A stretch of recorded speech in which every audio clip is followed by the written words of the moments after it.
Jornada de actividades de la Brigada para Leer en Libertad. En esta ocasión contamos con la presencia de Óscar de Pablo en esta labor por centrar nuestra atención en los libros, en las obras, en los objetos de las obras, en el contenido de las obras y hacer de algo más que una actividad académica, hacer de esto un acto disruptivo. En esta ocasión, y si no nos falla el itinerario como ayer nos falló, tendríamos la lectura poética de la obra de Óscar de Pablo. Óscar de Pablo nació en Cuernavaca, Morelos, es un escritor mexicano, y por qué no decirlo, y aparte así lo dicen las fuentes que consultan en internet, un escritor que lo que lo distingue es la calidad de su poesía, obviamente, y su militancia política de izquierda. Él nació en Cuernavaca en el 79 y ha militado dentro del movimiento trotskista y la Liga Comunista Internacional hasta 2006. Y desde 1998 ingresó a la carrera de Ciencia Política, haciéndolo parte de la generación, de la histórica ya generación de la huelga del 99. Sus obras principales, Los Endemoniados, Premio Nacional de Poesía Joven, Sonata para Manos Sucias, con el que obtuvo el Premio de Poesía Joven de la Universidad Autónoma de la Ciudad de México. También Óscar de Pablo ha impartido cursos de poesía en reclusorios de la Ciudad de México. Ha publicado 2 novelas, ¿tengo registrado 2 novelas? Una novela, ok. El hábito de la noche y el poemario El baile de las condiciones. Perdón, ahí me equivoqué. Recientemente la obra Sobre la luz, de poesía militante, que fue publicado por la Brigada para Leer en Libertad, y de la materia En forma de sonido. Quería decir, este acto de leer poesía en un espacio abierto, en un espacio extramuros, fuera de los muros, fuera de las aulas, pues que tiene la función y que tiene la pretendida viveza de conectarnos con los más profundos sentimientos en una época en donde parece que la calamidad no deja espacio a la palabra. Te pensé cuando investigaba sobre ti como heredero de José Revueltas, y para romper todo acto protocolario frío pensé en estas palabras de un poema de José Revueltas. Es preciso que se caigan los muros, que cesen los venablos de angustia que nos han atravesado, que quede nada más un grito calmado, herido eternamente, y una sobrehumana, colérica voluntad, como ramas de un árbol furioso. Y esto es lo que queremos escuchar hoy de ti, y te agradecemos tu presencia, Óscar de Pablo.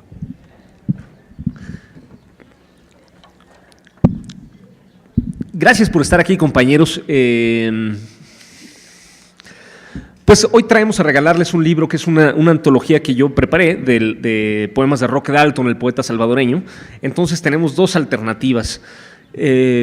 Fue anunciado como recital poético, es lo que vamos a hacer, pero puede ser que presentemos sencillamente este libro de Roque Dalton o que yo lea poemas míos, según el grado de masoquismo de ustedes. La verdad que está un poco abierto porque tengo preparadas ambas posibilidades, y si hacemos las 2 cosas, el problema es que me voy a complejar mucho porque Roque Dalton es uno de los mayores poetas para mí de la lengua española, pero bueno, pues hagamos eso. Entonces les voy a leer unos pocos poemas míos para que resalte también la obra de Roque, y al final regalaremos a los que hayan estado aquí, en premio por su sacrificio y su abnegación, un libro de Roque. La Brigada para Leer en Libertad es una asociación civil que se dedica a promover la lectura, no en el vacío, no en abstracto, sino en la sociedad mexicana tal como es, que está cruzada por circunstancias sociales. Una de ellas es la falta de acceso a los libros, determinada por su precio, entre otras cosas. No lo digo la gente no tiene a veces dinero para conseguir lo que quiere leer. No lo digo en tercera persona, sino en primera. No tenemos, yo mismo no tengo dinero para conseguir lo que hay que leer. Por eso la gente a veces no lee. Y la brigada, pues, distribuimos libros gratis a veces a quien asiste a estas lecturas, con el apoyo de diversas instituciones. En este caso, agradecemos a la UAM que nos haya invitado, pero este libro lo vamos a regalar cortesía de la Fundación Rosa Luxemburg, que es una fundación asociada a la izquierda, al movimiento obrero y a la izquierda alemana. Es una asociación internacional. Gracias a ellos vamos a regalar este libro. Les pedimos pues que estén pendientes a los eventos que hacemos, porque sí nos gusta traer escritores que consideramos de calidad y algunos no tanto como yo, pero pues les pedimos que estén pendientes a lo que vamos a hacer. En los futuros meses vamos a estar primero en Querétaro y San Juan del Río, y después en Texcoco y en Azcapotzalco, si alguno de ustedes vive por allá. Bueno.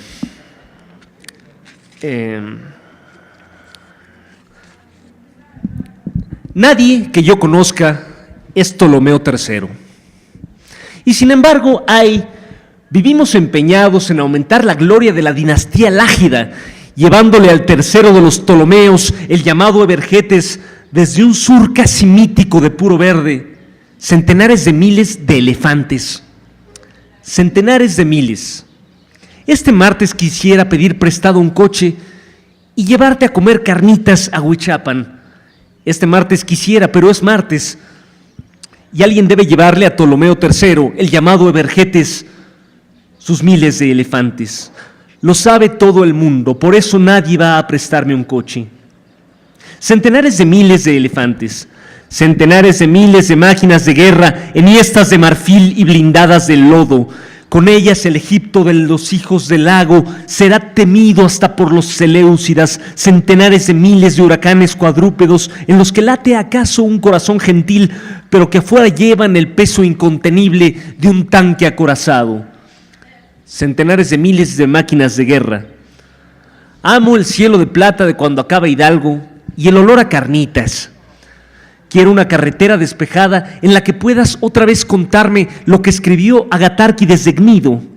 Pero ya te lo dije, este martes no puedo, quizá en Semana Santa. Todos saben que el martes que sigue cae en martes, y Ptolomeo no pide que me case, pero sí que me embarque.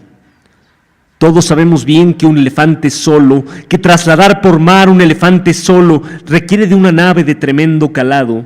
Y todos saben bien que el piélago eritreo, donde el verde Sudán moja sus playas, es arenoso y demasiado bajo, apto tan solo para las más leves barquichuelas de remos.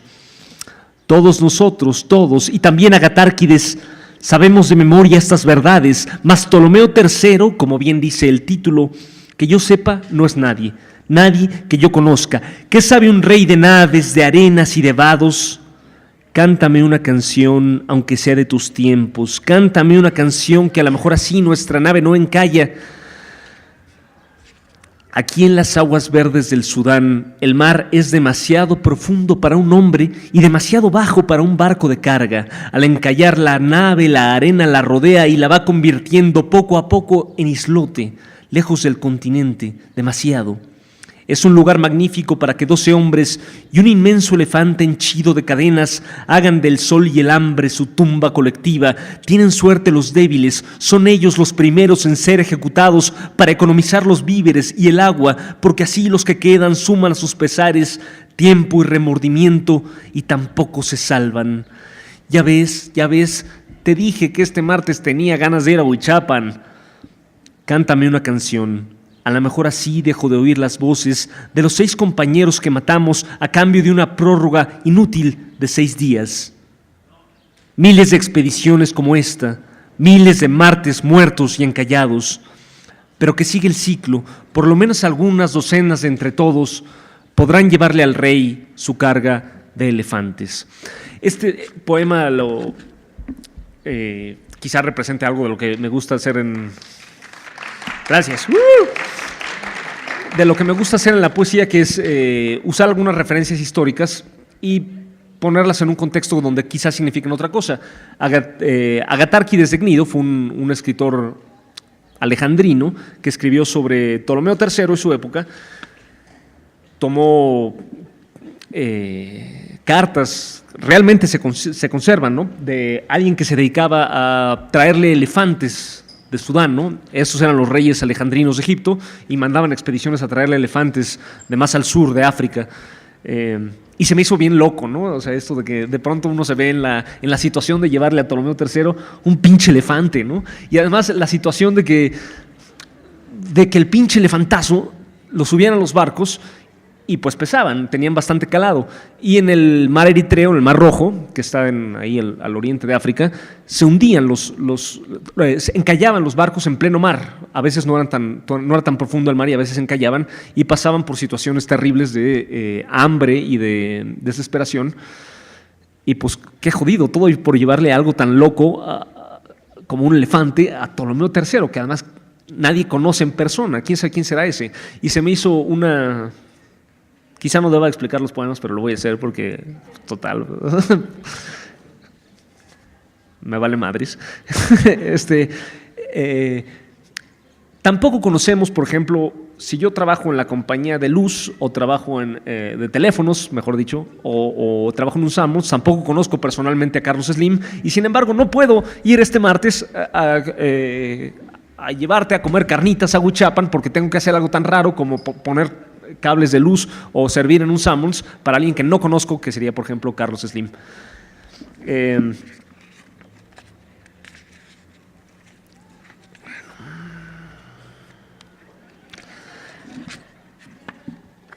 En un taller de poesía alguna vez hace muchos años, un compañero llevó un poema que estaba, pues decía prácticamente cualquier cosa y estaba partido donde fuera. Mucha gente quizá no sabe lo que es la poesía y se imagina que es un texto que se distingue de otros géneros sencillamente porque no llega al final en renglón y de vez en cuando se parte.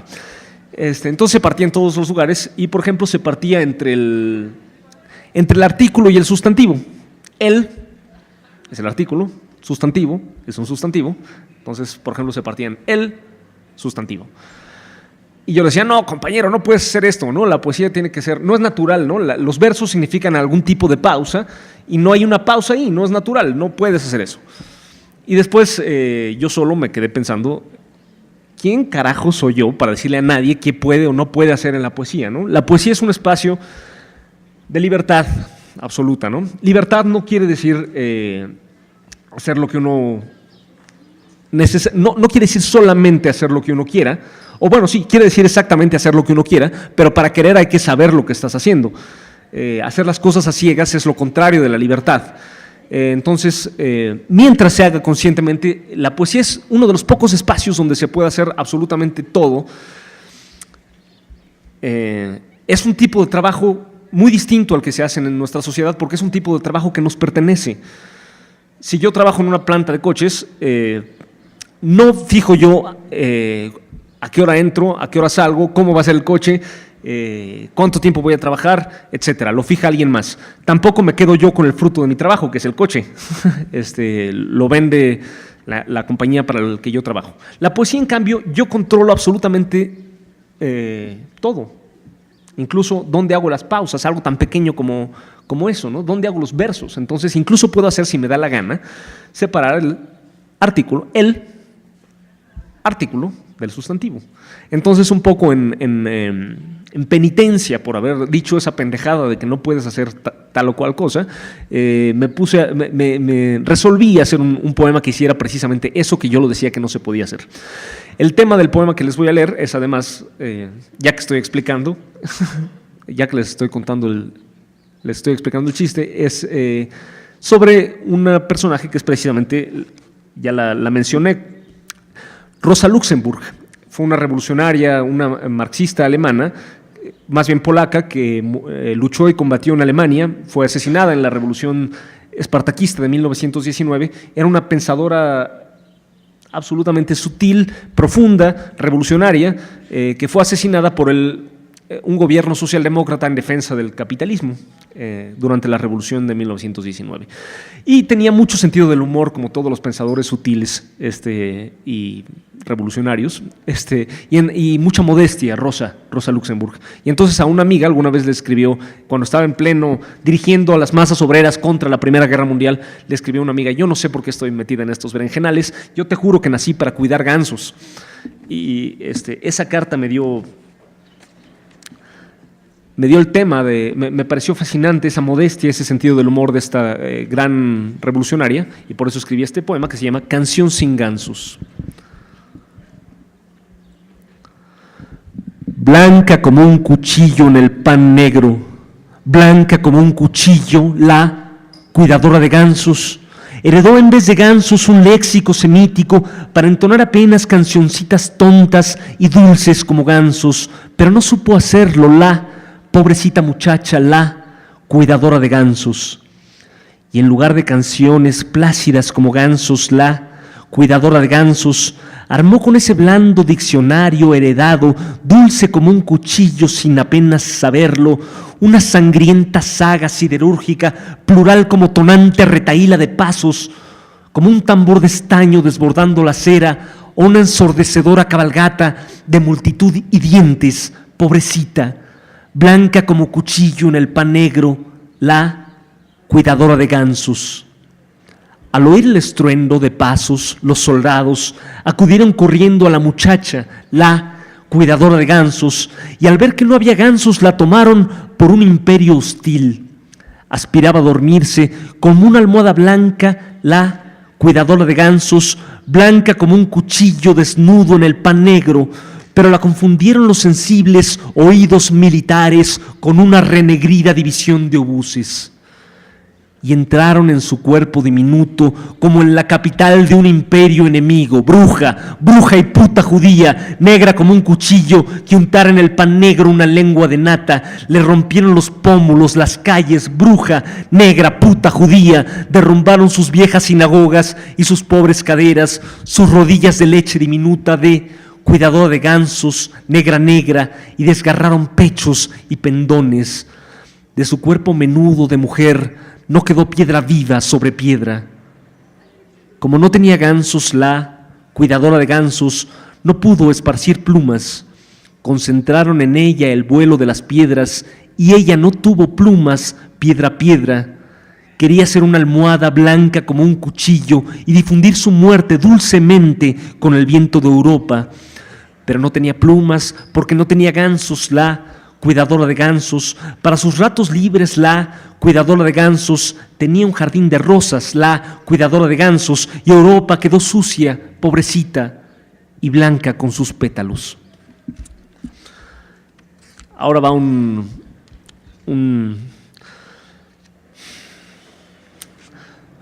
poema que es un poema político disfrazado de poema de vampiros, disfrazado de poema erótico.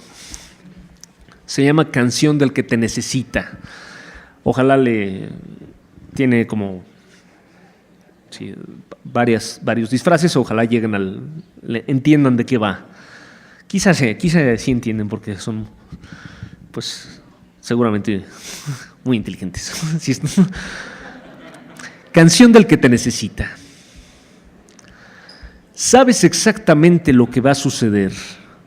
Si aguzo los oídos, si me acerco, podré escuchar el tiempo transcurrir por tus venas, los minutos calientes, las suculentas horas que suben a tu cara. No bien menciono el hambre que tu aroma despierta. Eres joven y grácil, y en los ramajes verdes de tus venas hay décadas enteras que puedes entregar como manzanas frescas a quien sepa tomarlas. Sabes exactamente lo que va a suceder. Sabes que vas a abrirme la ventana y después los botones de la blusa celeste que protege tu cuello. Porque conmigo traigo una hambruna de siglos, pendiente de la danza de tus días y tus noches. De ti lo quiero todo, y todo cuanto tienes es reductible a tiempo. De tu cuerpo caliente se levanta un olor vermellón, olor de tiempo, olor a cuello virgen que anhela mi mordida, para entregar su flujo balsámico de instantes. Sabes que vas a abrirme la ventana para que en mi avidez yo reciba tus horas inútiles y vivas, e indispensablemente para ti, las digiera en objetos inertes, en calcetines nuevos o en kilos de tortilla, en tiempo coagulado en cosas muertas. Así podré nutrir con tu vida esta muerte que ahora vivo y he de vivir por siempre hasta que llegue el día lejano, inexorable, de la estaca y el mazo. Sabes exactamente lo que va a suceder, porque soy tiempo muerto que solo se reanima sorbiendo tiempo vivo. De ti lo quiero todo, de ti lo quiero todo, pero no te preocupes, pues soy un caballero. Le pondré una sordina a mi concupiscencia y beberé tus horas solo en medidas justas, sensatas, razonables, unas 8 horas hoy, otras 8 mañana, 40 hasta el domingo bastarán para saciarme el hambre y mantenerte viva, el tiempo suficiente para crear una hija fresca y llena de tiempo, capaz de reemplazarte, anciana, en mi deseo. No lo tomes a mal, de algo he de alimentarme cuando tú ya estés seca. Sabes exactamente lo que va a suceder. Sabes que vas a abrirme la ventana. Ahora. Éramos ratones. Temblando en un rincón de casa de mi madre, allá en la casa enorme de mi madre.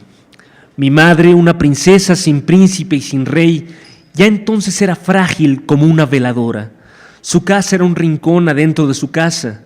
Dentro, llena de tiempo, repartía a sus 2 hijos vestigios ínfimos de azúcar y de queso. Siempre fuimos ratones allá en la casa enorme de mi madre. Los 3 nos ocultábamos en los resquicios, soñando con veneno para ratas, pues éramos pequeños e indeseables ratones allá en la casa enorme de mi madre. No sé quiénes serían los verdaderos dueños de aquella casa enorme de mi madre, los verdaderos dueños de los que había que huir. No sé quiénes serían allá en la enorme casa enorme de mi madre. ¿Acaso los ratones?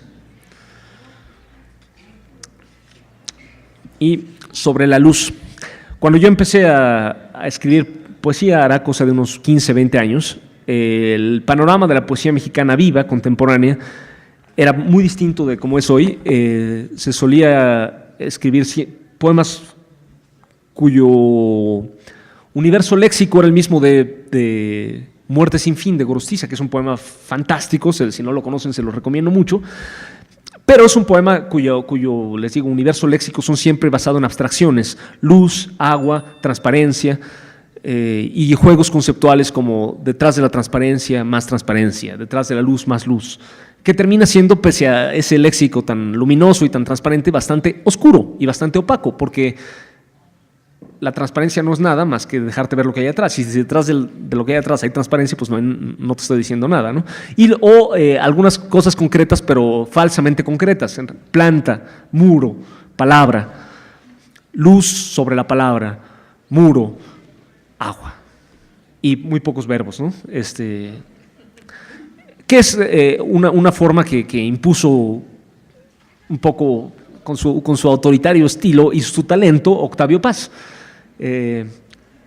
Bueno, yo también quería escribir como ellos, como un poema que fuera sobre la luz, porque siempre era luz y más luz y más luz. Por eso no sé si saben, un grupo que se llamaban los infrarrealistas le gritaban a Octavio Paz: ¡mucha luz! En lecturas como esta, porque todo se trataba de la luz y nada más.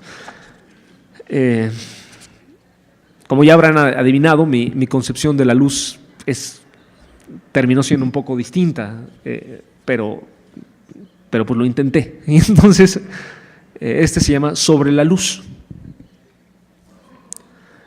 Empiezas, ya les digo, les estoy explicando todo, tal vez no debería, pero hay momentos en que estoy tratando de homenajear o quizá parodiar este estilo, pero siempre se me sale otro tipo de cosa. Sobre la luz. Mírate nada más, ninguna luz proviene del dolor del agua.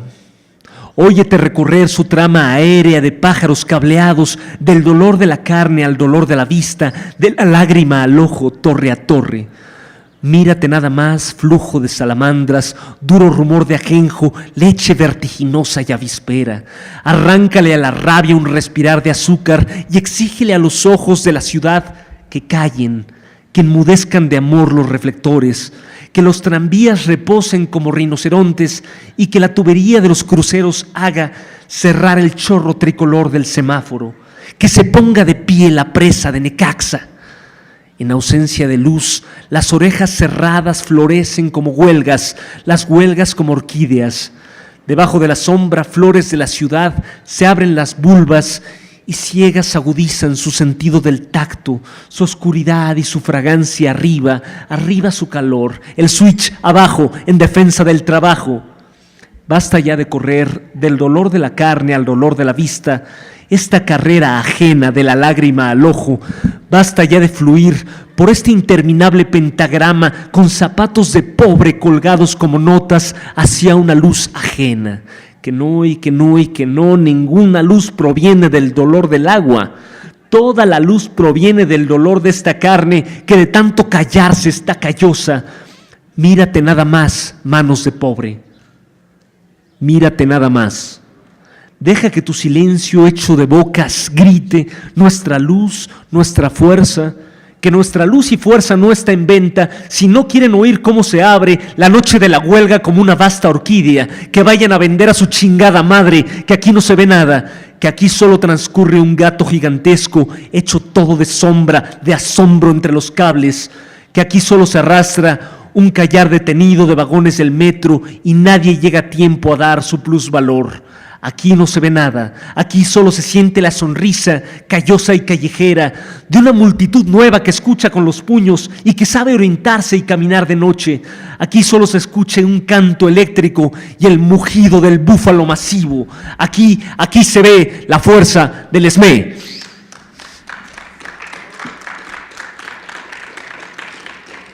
Alguien me decía, lees padre, como que te enojas. Sí me enojo, está cabrón.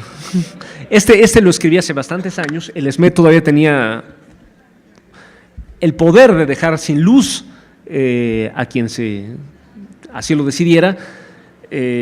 Sucedió que un día de domingo el presidente Calderón ocupó las instalaciones de Luz y Fuerza del Centro, despidió a los trabajadores organizados en el ESME y metió a trabajadores de la Compañía Federal de Electricidad organizados en el SUTERM, que es un sindicato mucho menos democrático y mucho menos combativo de lo que era el ESME. Tristemente, ya no es el caso, ¿no? Ya el ESME ya no tiene ese poder. ¿Por qué? Porque lo dejaron los demás sindicatos y nosotros morir solo. Recuerda ese famoso poema equivocadamente atribuido a Brecht, de cuando fueron por los judíos, yo no hice nada porque yo no era judío; cuando fueron por los comunistas, yo no hice nada porque yo no era comunista; cuando fueron por los sindicalizados, yo no hice nada porque yo no era sindicalizado; cuando vinieron por mí, ya no había nadie que hiciera nada. Muy bueno para estas épocas trompeanas, por cierto. Sí, pero también se quejan, pero no pasó de unas cuantas marchas hasta que nos suban también la tortilla. Después de la tortilla nos suban, no sé.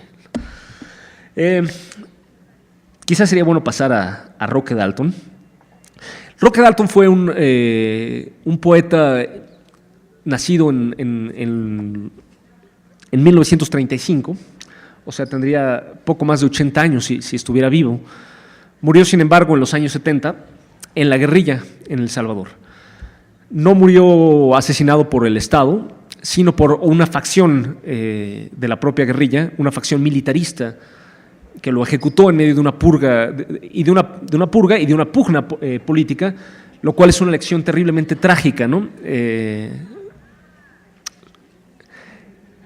Roque, pues, es una poesía, sí, social, comprometida, pero muy especial, porque es terriblemente crítica dentro del mundo de la izquierda, ¿no? No solo es, pues, crítica con la sociedad, con el enemigo de clase, con la burguesía, con el imperialismo, sí, es todo eso, pero también es crítica con la solemnidad de la propia izquierda. Es revolucionario dentro de la revolución y así es también su poesía.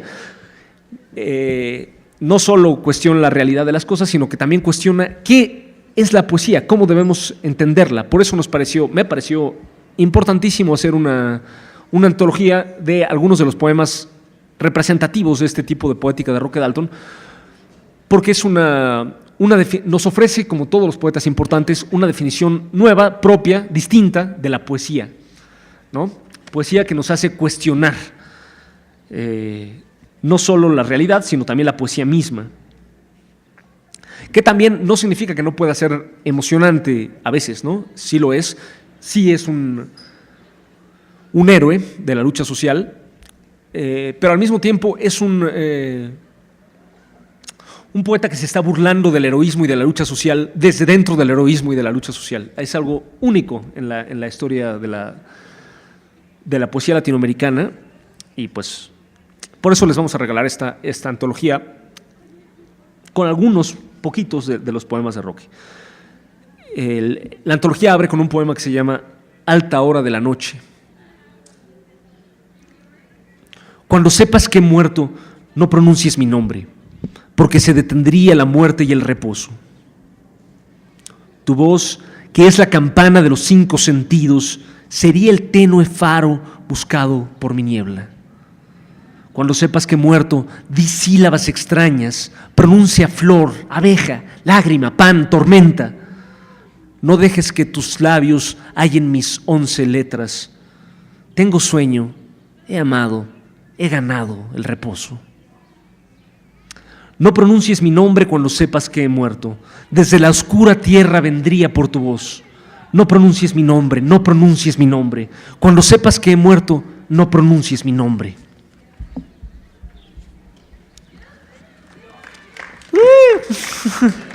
Es muy chingón porque sí sabía que lo iban a matar y sí lo mataron, la verdad. Y al mismo tiempo, no sé ustedes, pero yo siento una atmósfera como de vampiros. Había una tradición ahí en la misma Europa del Este, de donde vienen las supersticiones de vampiros, Drácula y estas cosas, que no podías decir el nombre de los muertos porque volvían.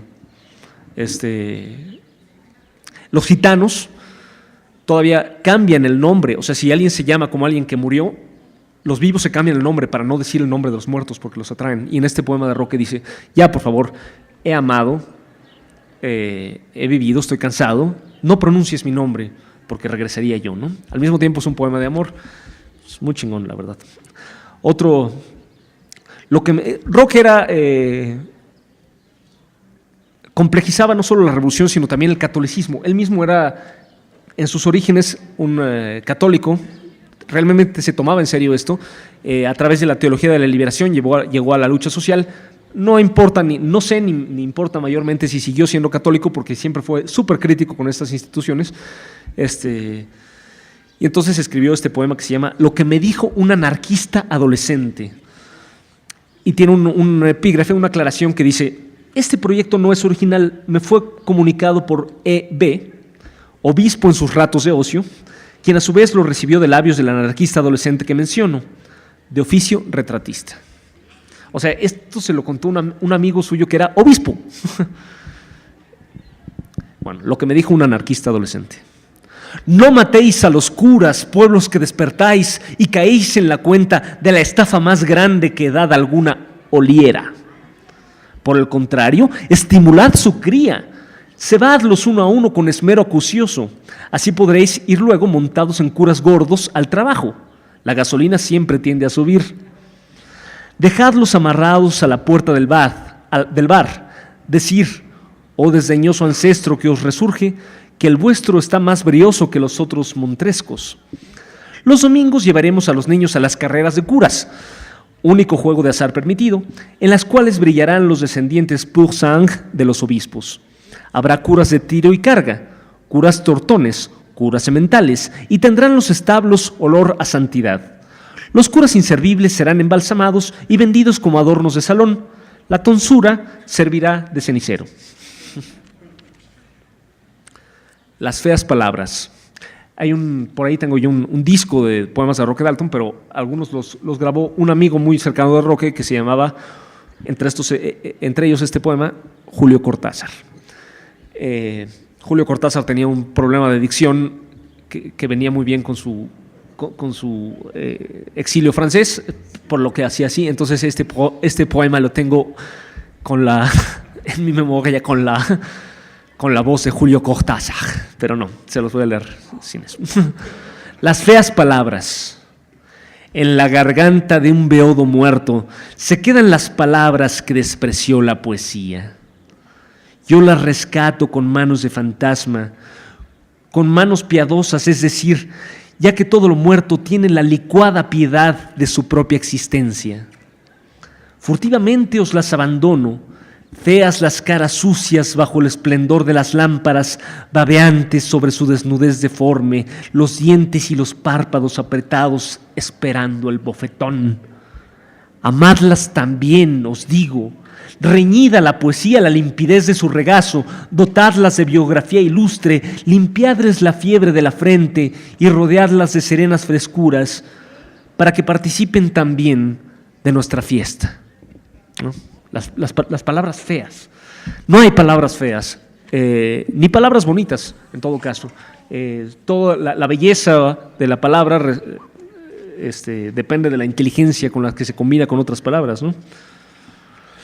Escribió también, estuvo varias veces, un par de veces al menos, preso, Roque Dalton. Una de las 2 veces fue condenado a muerte por los gobiernos militares de El Salvador, y una de las 2 veces huyó de la cárcel gracias a que un terremoto minó una de las paredes de la cárcel, ¿no? Esa es una historia real que se me hace fantástica, historia de aventuras. Pero bueno, en la cárcel escribió varios poemas, entre ellos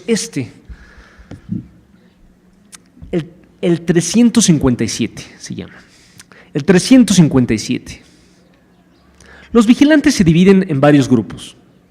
El de los que apedrean los conejos mientras corren desde el jardín con margaritas en la boca, por ejemplo. El de los que caminan a saltitos frente a mi celda, gritando palabras del país y viendo en sus relojes la espuma de la lluvia. Y el de los que en madrugada orinan al tiempo que me despiertan con la luz de sus lámparas lamiéndome la cara y me dicen que hoy hace más frío aún.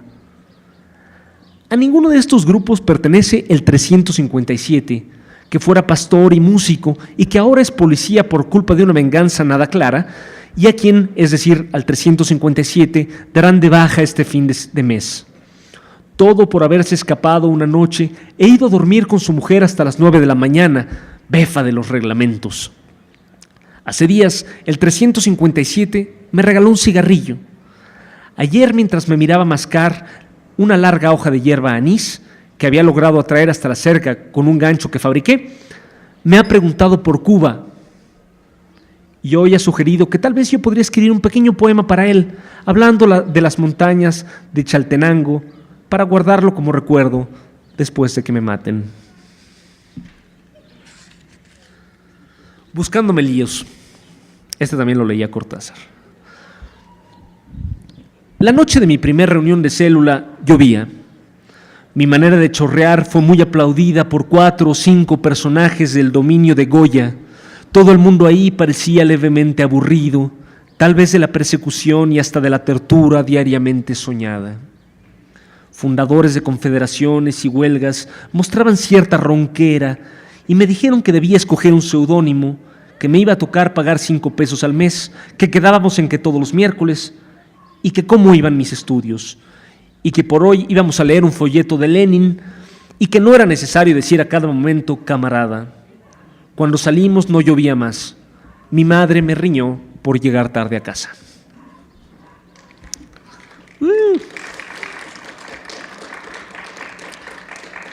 Sobre dolores de cabeza.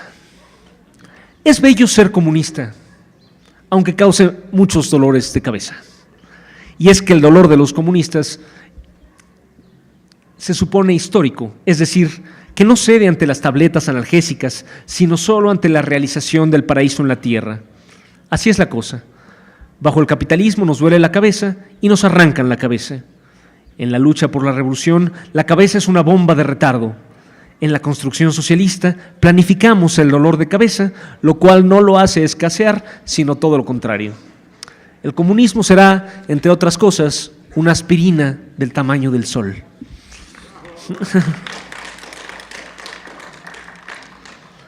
Lo que falta. Roque vivió exiliado en muchos lugares, en Checoslovaquia, donde escribió muchos de sus poemas principales, también en México y en Cuba.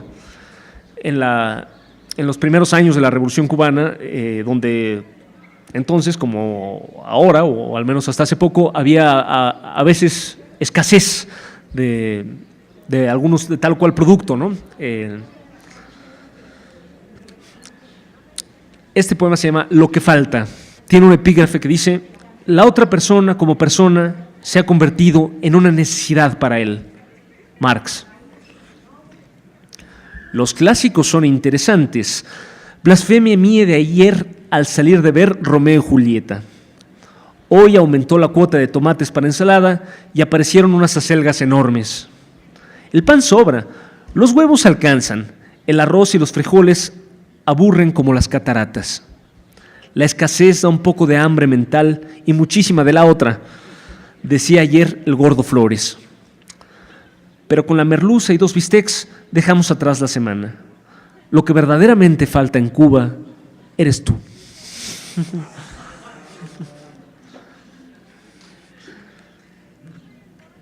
América Latina.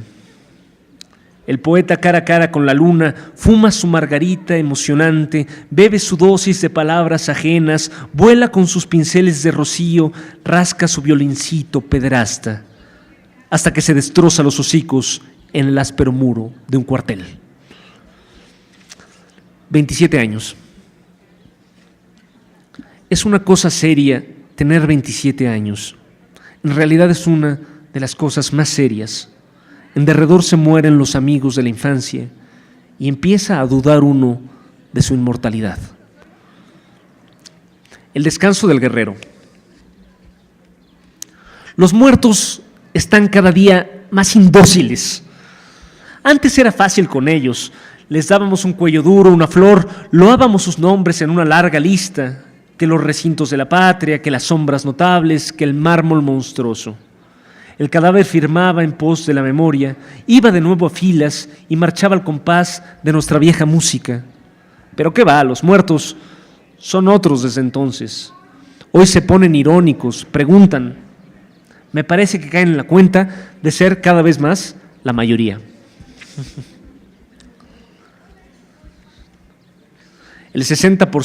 Con el 60% de los salvadoreños. $150,000 y te podrás rascar la espalda con el Bird in Space de Brancusi.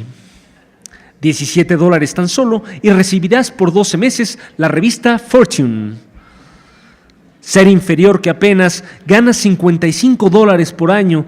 La validez de la escultura moderna es un asunto no resuelto. La revista Fortune solamente aparece en inglés. ¿Para qué hacerse entonces mala sangre? Eterna primavera siga contigo, compatriota de los campeones centroamericanos juveniles de fútbol.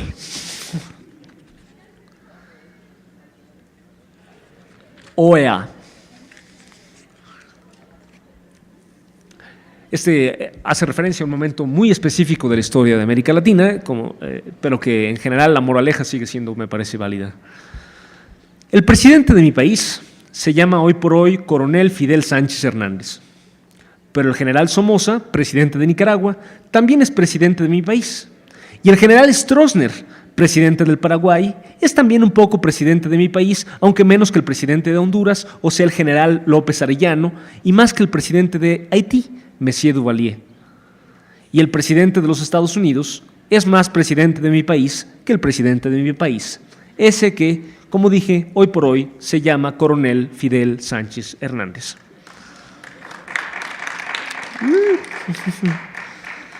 Después de la bomba atómica, ¿polvo serán más polvo enamorado? Revisionismo. No siempre, porque por ejemplo en Macao el opio es el opio del pueblo. El gran despecho. País mío, no existes, solo eres una mala silueta mía, una palabra que le creía al enemigo. Antes creía que solamente eras muy chico y que no alcanzabas a tener de una vez norte y sur, pero ahora sé que no existes y que además parece que nadie te necesite. No se oye hablar a ninguna madre de ti. Ello me alegra porque prueba que me inventé un país. aunque me deba entonces a los manicomios, pues soy un diosecillo a tu costa. Quiero decir, por expatriado yo, ¿tú eres expatria? Hay un poema muy largo que se llama Taberna, que está escrito en muchas voces, que no voy a leer porque es muy largo, pero les recomiendo mucho que revisen ahora que tengan este libro en sus hogares. ¿Es esta la tarea del poeta? Tiene un epígrafe de Mayakovsky que dice: tiene la palabra el camarada Mauser. Asunto: hay que enseñar a las masas latinoamericanas la verdadera naturaleza, la identidad y el papel y la importancia del camarada Mauser, porque de lo contrario, con un pie puesto en el Parnaso, otro Vladimiro, pero latinoamericano, dijo: tiene la palabra el camarada Mauser. Entonces, en la realidad, en medio de la humosa y tensa asamblea, el camarada Vittorio Mauser Valverde subió al estrado, dijo: seré breve, y se sonó una intervención de media hora sobre las próximas elecciones. Con palabras. Este es un largo poema en prosa, porque de todas maneras me voy a echar porque es muy padre. El conocimiento... No, mejor no, porque es muy largo. Mejor léanlo ustedes en la paz de sus hogares. Historia de una poética. Para E.S. Siempre me he preguntado quién es E.S. Puede que sea El Salvador, pero quién sabe. Historia de una poética. Pues si es que este era una vez un poeta de aquí del país, que no era ni bello ni malo como Satanás, como él soñaba que era, sino mero fellito y pechito y rete buena gente, que a puras cachas hacía el tiempo para escribir entre sus estudios de teneduría de libros y su trabajo en los juzgados. El poeta nacional amaba a la justicia y a las muchachas. Tal vez un poquito más a las muchachas que a la justicia. Pero eso no es tan peor si uno no sabe el talle que tiene la justicia por estos lares. Y sábado a sábado hacía sonetos al pueblo, al futuro que vendrá y a la libertad para tirios y troyanos. Todo ello ya con la mirada llameante después de haber llamado pan al maíz y vino al guaro. Así fue su vida y su obra, de las que se hablaba en las tertulias de la Mazacuata, y que hasta llegaron a despertar un comentario benevolente de Roberto Armijo. Un día sucedió que subió hasta las nubes el precio del papel, y tanto en los juzgados como en la academia le racionaron implacablemente las hojas al poeta, a fin de que no desperdiciara en nada que no fuera su tétrico trabajo judicial y su aprendizaje contable. El poeta echó de ver clarito, y para más señas en un día de la semana bastante alejado del sábado, que en el fondo de todo había un atentado contra la poesía, que no se podía quedar así, por mucho que el gobierno hablara del alza del petróleo. Fue entonces que comenzó a escribir en los muros, con su mero puño y letra, en los tapiales y en las paredes y en los grandes cartelones de las propagandas. No le fue leve el cambio, muy por el contrario, al principio cayó en profundas crisis de concepción creadora. Es que en los tapiales no lucían bien los sonetos y frases que antes le embriagaban, como «Oh sándalo abismal, miel de los musgos», se miraban todas cheretas en las paredes descarcazadas. Además, los serenos y los orejas y los cuilos y los guardias nacionales de todas maneras se lo iban a encumbrar, si es que no lo venadeaban de entrada, aunque lo que pintara en los muros fueran versos como «Fulge lámpara pálida tu rostro entre mis brazos», o «Yo te libé la luz de la mejilla», o «No hay Dios ni hijo de Dios sin desarrollo». De ahí que el poeta agarrara vara de una vez y se metiera a la guerrilla urbana, ERP, sección de propaganda y agitación de la Dirección Nacional, para quien ahora pinta en los muros cuestiones como esta: «Viva la guerrilla», «Lucha armada hoy, socialismo mañana», ERP. Y si alguien dice que esta historia es esquemática y sectaria, y que el poema que la cuenta es una tremenda babosada, ya que falta precisamente la magnificación de las motivaciones, que vaya y coma mierda, porque la historia y el poema no son más que la puritita verdad.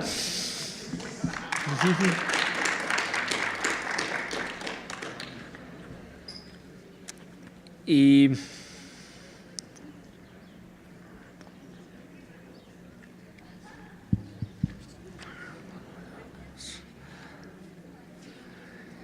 leí gran parte del libro, quedan algunos. Bueno, otro de los, regreso para terminar ya esta lectura, si no disponen ustedes otra cosa, otro de los poemas de la cárcel, el número 10, que se llama Mala noticia en un pedazo de periódico.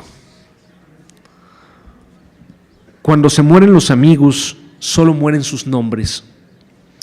¿Cómo aspirar desde el violento pozo a abarcar más que las tipografías, resplandor de negruras delicadas, flechas hasta las íntimas memorias? Solo quien vive fuera de las cárceles puede honrar los cadáveres, lavarse del dolor de sus muertos con abrazos, rascar con uña y lágrima las lápidas. Los presos no, solamente silbamos para que el eco acalle la mala noticia. Y bueno, la razón, estamos circulando por ahí una hojita. La razón es para demostrarle a los trabajadores alemanes que contribuyen con la Rosa Luxemburg Zeitung que los libros que el dinero que nos dan para hacer libros no los gastamos en otra cosa, por más que así lo quisiéramos. Entonces, por favor, si puedan anotar nada más su nombre en la listita que le estamos pasando. Y tenemos más, si no alcanzaran estos. Pero pueden tomar los demás. Solo les pedimos, si acaso hubiera familias o parejas o algo, uno por unidad familiar. Uno por, sí, exacto. Pues nada, eso. Quizá ya veo que va a haber algún protocolo, pero antes de eso, no sé si alguien tenga alguna pregunta, un comentario, petición. El protocolo va al final, no te preocupes. Sí. Bueno, no te preocupes. Bueno, nada, quiero agradecer a Óscar. Quiero agradecerle a Óscar tanto como les quiero agradecer a ustedes que en su camino a fumarse un cigarrito, a comerse una torta, se tropezaron con la poesía y se decidieron quedar acá con nosotros a seguir tropezándose con ella y a disfrutarla junto con Óscar de Pablo. Ha sido realmente estimulante también, y esto lo digo yo como persona que de vez en cuando la hago de profesor de literatura y que no sabe cómo hacer para que los alumnos puedan entender que la poesía es una cosa que debiera estar viva y que no es un tema frío. Pero bueno, ahora nuestro poeta se nos fue con su labor muy democratizadora de la cultura, a demostrar que el trabajo manual y el trabajo intelectual no están peleados para nada. De hecho, no lo leí en los datos que investigué, tampoco indagué mucho, fue lo primero que me apareció en Wikipedia, pero que también estuviste metido en una carrera técnica de máquinas de tornos, me parece. ¿Sí? Sí, yo me quería, como parte de la militancia, lo que llamamos proletarizar, o sea, entrar al movimiento obrero, a la clase obrera, y por lo tanto estudié torno y fresadora de control numérico. Era un momento en que el país pasaba por una fase de desindustrialización bien cabrona. Yo tenía como 20 y tantos años, como 21 años, 22, ya era muy grande para ser ayudante general, que era lo único que contrataban, entonces nunca conseguí trabajo de eso. Nunca trabajé en eso, pero sí tienes razón que lo que sí trabajamos en la brigada mucho es cargando libros y haciendo esas cosas porque no tenemos esa separación, ¿no?, del trabajo manual y el trabajo intelectual. Distribuimos libros, nos vamos a mudar pronto, va a haber mucho trabajo manual, para todo el que uno pueda desear. Sí. Bueno, sí, nada, también si a mí me ven pegando carteles es porque compartimos esa misma idea de que el trabajo intelectual y el trabajo manual no deberían estar peleados. Y cuando están peleados debemos pelearlos un poco para recordar unas cosas esenciales de la vida. Bueno, Óscar, te agradezco muchísimo esta lectura que nos viene a recordar momentos tan puntuales y específicos como el atroz desmembramiento de Luz y Fuerza del Centro. Me da mucho gusto y por eso saludo también la presencia aquí de compañeros trabajadores que también se han tropezado con la poesía y que se han quedado a escucharte. Nos encantó escucharte cómo tirabas al limbo los sustantivos y nos dejabas los artículos, pero de una manera que a mí no me pareció tan anárquica, me pareció más bien bastante justificada y sobre todo, y para no extender demasiado esta participación, venirnos a recordar cómo la poesía es un espacio de auténtica libertad, y cuando la poesía no es un espacio de auténtica libertad, hay que refundarla una y otra vez hasta que lo vuelva a hacer en estos momentos tan difíciles, ¿no? Pensando en tu lectura, me acordaba de Mariátegui, me acordaba de Vallejo, me acordaba de Revueltas, y me acordaba, ¿por qué no?, hasta de un Glauber Rocha, que fuera de las ortodoxias del marxismo también quiso reinventar la imagen. Me acordaba de que nosotros muchas veces nos vamos de estancias académicas en la licenciatura, en la maestría, y muy pocas veces pensamos en países como El Salvador, con los cuales seguramente tenemos mucho más que ver que con Alemania y con Italia. Entonces, que vale la pena también conocer estas realidades, y si no es por medio de la literatura, no nos vamos a poder aproximar a ellos y no vamos a poder sentir ni la curiosidad. Y esto era un pretexto para que Óscar terminara sus labores de entrega de libros y darles la palabra a ustedes. Miren que tener un poeta que escribe su propia poesía es un lujo que no se da todos los días, o sea que les invito a que si alguien tiene algún comentario, quiere echarse un verso, quiere hacer una pregunta, adelante, el que guste, la que guste y el que guste. Hombres, mujeres, quimeras, niños, niñas, trabajadores. Adelante. Por favor, te acerques al micrófono por cuestiones técnicas de grabación.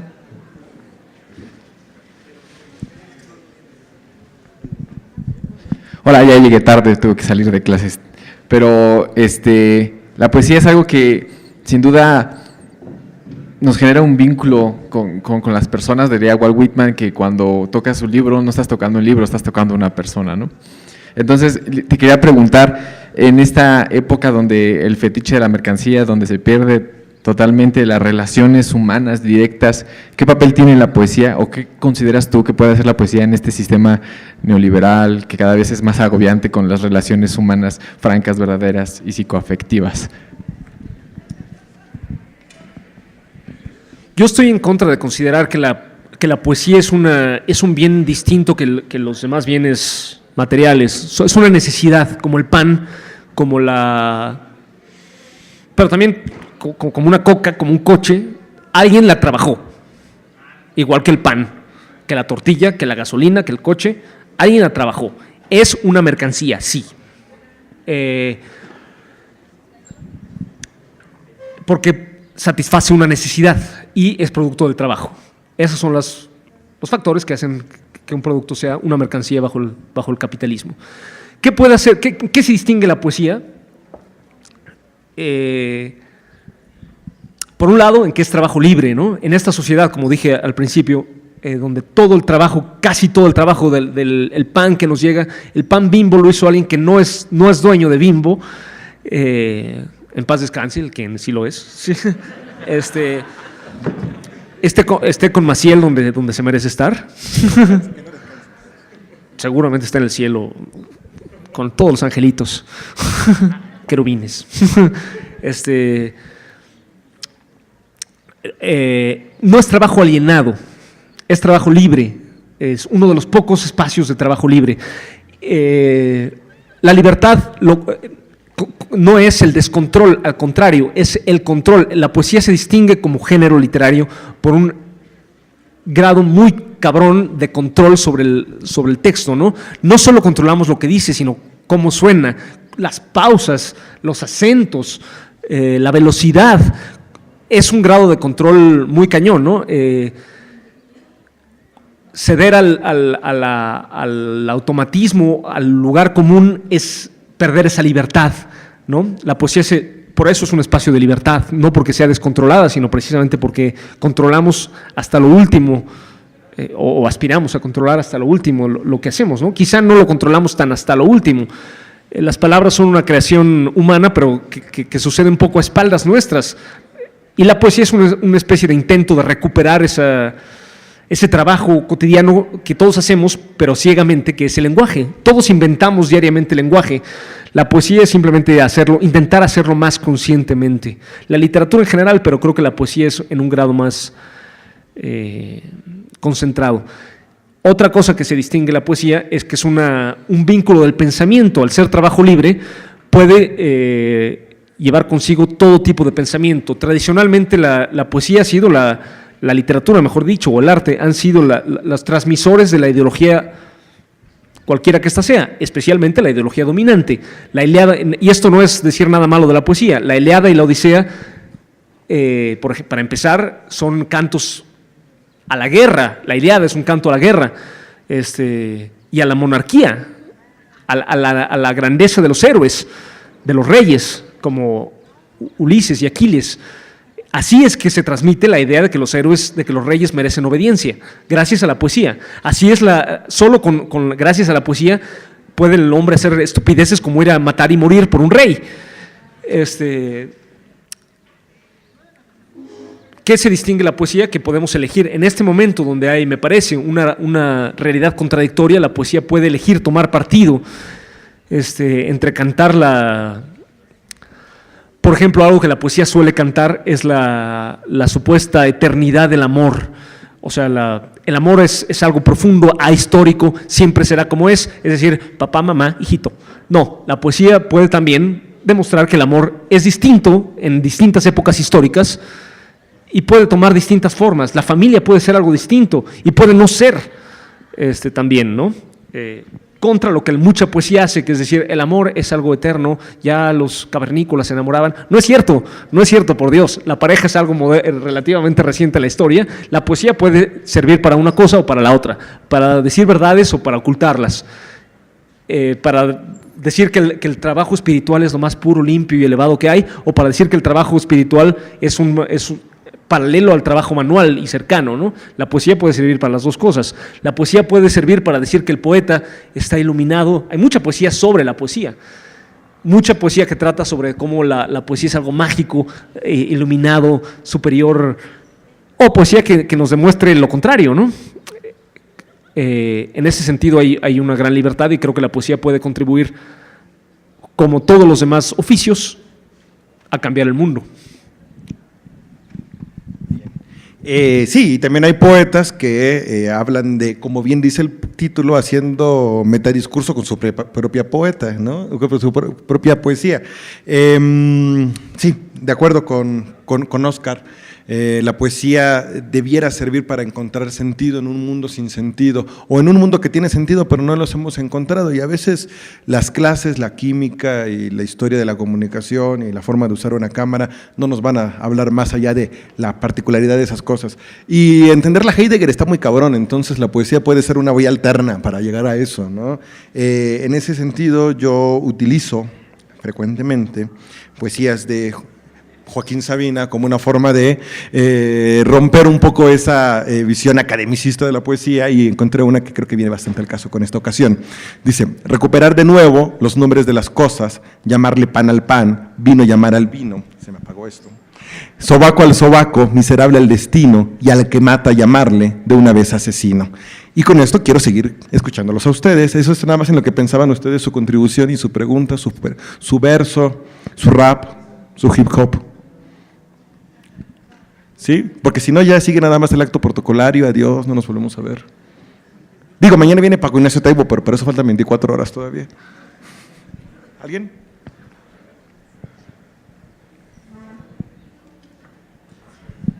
Bueno, un gusto, Oscar.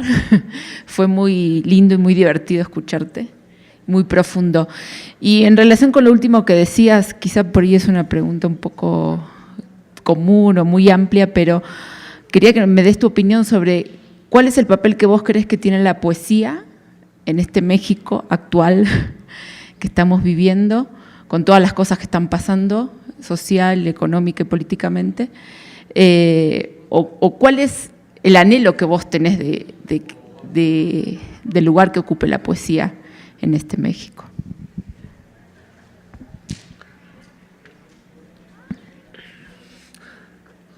Sería bueno que la poesía funcionara como pretexto para juntarnos, organizarnos. Estamos aquí en torno al pretexto de la poesía, pero estamos aquí juntos.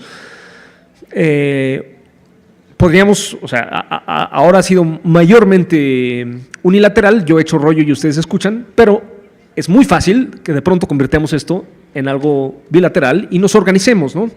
No yo aquí, sino ustedes, convertir esto en una pequeña asamblea, ¿no? Y para una asamblea futura, y que la poesía lo haga cotidianamente, no hoy porque hay un invitado de fuera, sino que ocurra cotidianamente y multiplicado muchas veces, ¿no? Ojo con algo, ¿no? El arte no es per se ético, ni revolucionario, ni mucho menos, como decía antes. Las telenovelas son un perfecto ejemplo de la manipulación artística del sentimiento y de la educación sentimental. Como también el arte académico o el arte de mercado, ¿no? Hollywood es un gran ejemplo, ¿no? En ese sentido, nosotros hacemos un poco de contrapoesía, porque la gran poesía de nuestra sociedad son las telenovelas. Es el 90% de la poesía que se consume, es el que hacen los guionistas de las telenovelas. Ahí también hay poesía. Que yo no esté de acuerdo, no significa. O la publicidad es la gran poesía de nuestra época, quizá. Y nosotros estamos tratando de hacer contrapoesía en ese aspecto, ¿no? O sea, la manipulación lo sentimental para fines mercantiles o políticos, pero alienados, es decir, engañosos. Habría que contrarrestarla, devolviéndole al lenguaje su uso, o más bien que la gente sea dueña de su propio lenguaje y que le dé el uso que le dé la gana, ¿no? Cuidado con la poesía está llena de trampas, ¿no? Hay la poesía consagrada por la alta cultura, la poesía consagrada por la baja cultura y el mercado. Muy bien, Joaquín Sabina, pero ojo, o sea, cuidado, es una poesía consagrada por el mercado, Joaquín Sabina. Tiene su lugar como música, muy bueno, pero cuidado, ¿no? Por ejemplo, seamos críticos, ¿no? Lo cual no es nada, no es decir que no lo leamos, sino que seamos siempre críticos. Sabina es profundamente machista, como Benedetti y Taurino, sí, comercial en ese sentido. Nos dice del amor cosas que a algunos se parece mucho a la poesía tabernaria del siglo XX mexicana, con la que hay que leer y disfrutar y enriquecerse, pero siempre siendo críticos. ¿Por qué el mercado lo acepta? Editoriales como Visor, que están dadas a la poesía, que destinen la mitad de su presupuesto a publicar algo que de todas maneras el mercado ya publica, que es la poesía de Sabina, pues cuidado, ¿no? O la academia, ¿no? O cualquier prejuicio puede obstaculizar la academia, o el snobismo. Puede ser un poeta que nadie conozca, pero que tenga mucho prestigio snob. Cuidado, ¿no? Puede gustarnos o puede no. Hay que apropiarnos de la poesía, leerla a veces en contra. O sea, leer lo que... No solo lean lo que les guste y que no les guste todo lo que lean. Yo sí me gusta mucho leer, ¿no? En contra de, o por lo menos parcialmente en contra de. Incluido, o sea, ustedes lean la mía en contra de, ¿no? O sea, pinche rojo trasnochado, ¿qué?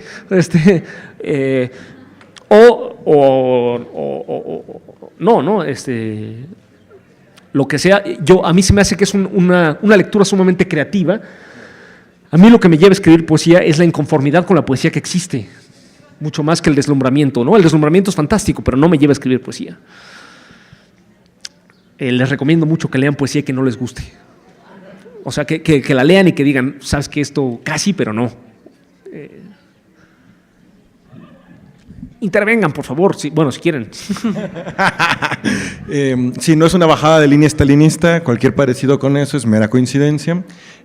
Como buen marxista tenía que ofrecernos la lectura a contrapelo. Cualquier parecido con manuales de lectura de historia también es mera coincidencia. Si alguien quiere hacer una pregunta, adelante. Si quiere hacer un comentario, adelante. Si no, yo te preguntaría, ¿infrarrealismo o real visceralismo? Mamadas. O sea, son nombres que la gente le pone, ¿no? Estridentismo, ¿qué rayos significa? Futurismo. La gente le pone nombres a posteriori o sea, esas no son esos movimientos. La vanguardia del siglo XX tuvo muchísimo de autodefinición un poco artificiosa, ¿no? Real visceralismo, ¿cómo se llamaba el de Colombia? Nadaísmo. A veces el gesto era muy valioso, ¿no? Como decir, gritarle a paz, mucha luz, me parece muy valioso el gesto.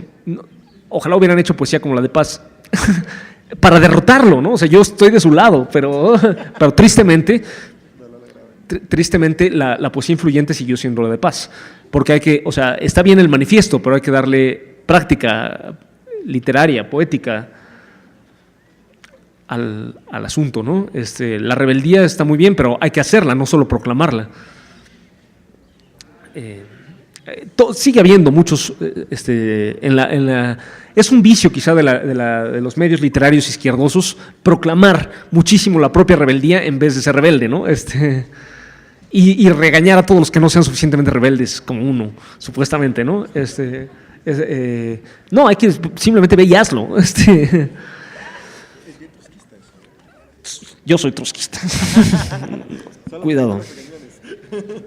Sí, bueno, los estalinistas matan. Los trotskistas regañamos, los estalinistas matan. El último poema de Roque Dalton, para regresar a lo que... Para un mejor amor. Nadie discute que el sexo es una categoría en el mundo de la pareja. De ahí la ternura y sus ramas salvajes. Nadie discute que el sexo es una categoría familiar.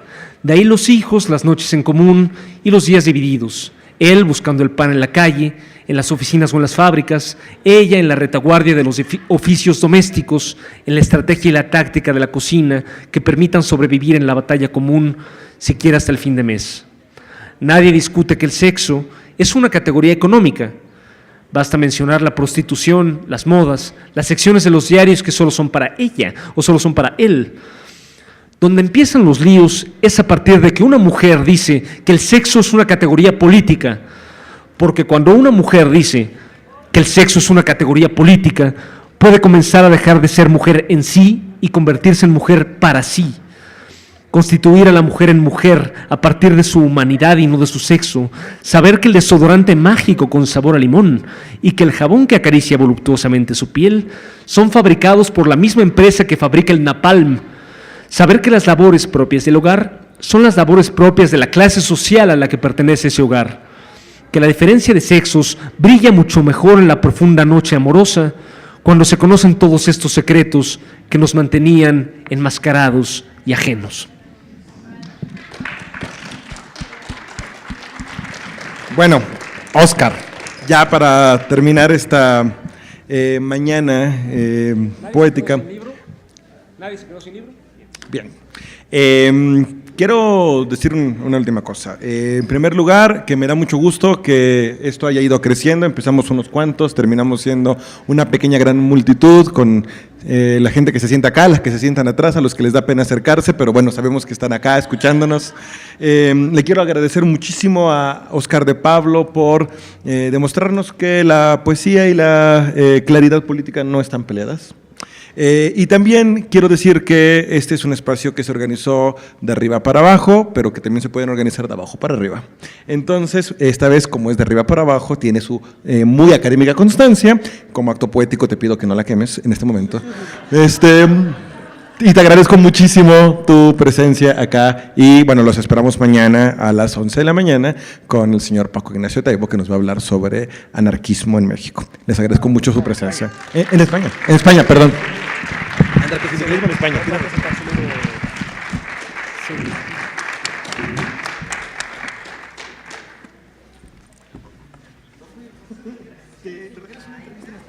Claro. Aquí. Ah, gracias, qué bueno.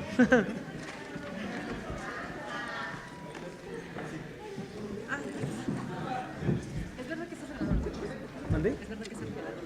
¿Sí? ¿Te quedaste sin libro? Sí. Toma uno ahí, de esa caja.